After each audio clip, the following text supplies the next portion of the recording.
દ્વારકા એક અંધ વ્યક્તિ દર્શન કરવાને જાય, એ આંખોથી બિલકુલ જોઈ શકતો નથી અને દર્શન કરવા જાય ત્યારે એક ભાઈ એને મળે છે, કોઈ અજાણ્યો, અને એને પૂછે છે કે ભાઈ તમે દર્શન કરવા માટે આવો છો, કેટલા સમયથી આવો છો?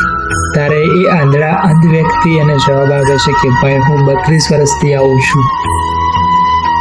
ત્યારે એ વ્યક્તિ પૂછે છે કે તમે 32 વર્ષથી આવો છો, તમે શ્રી કૃષ્ણને જોયા છે કે ના? તમને દર્શન થયા એ કેવા છે કે ના? તોય તમે આવો છો, આંખોથી જોઈ નહીં શકતા તો શું કામ આવો છો?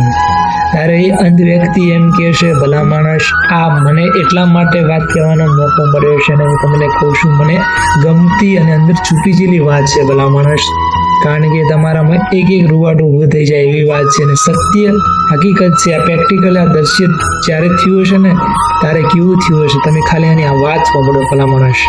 ત્યારે એ વ્યક્તિ એમ કહે છે કે હું આંખોથી ભલે ભાઈ હું જોઈ નહીં શકતો, પણ મારો દ્વારકા વાળો તો મને જોવે છે ને કે મારો ભગત આવે છે મને દર્શન માટે.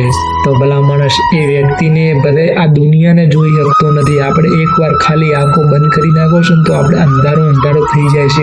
32 વર્ષથી એ જોઈ નહીં શકતો છતાંય એ ત્યાં જાય છે દ્વારકાને દર્શનને માટે. તો ભલા માણસ આ દ્રશ્ય તમે ખાલી એનો અનુભવ તો કરો. આપણે આંખે કદાચ કાંઈ વાગે છે ને બંધ થઈ જાય છે ને તો આપણને કમી આવી જાય છે. તો પેલો તો જોઈ નહીં શકતો છતાંય 32 વર્ષથી જાય છે જોવા માટે. અને એ ભાઈને જવાબ આપે છે કે ભાઈ હું જોઈ બિલકુલ નથી શકતો, પણ મેં કૃષ્ણને નથી જોયો, પણ મારો કૃષ્ણ મને જોઈ શકે છે ને.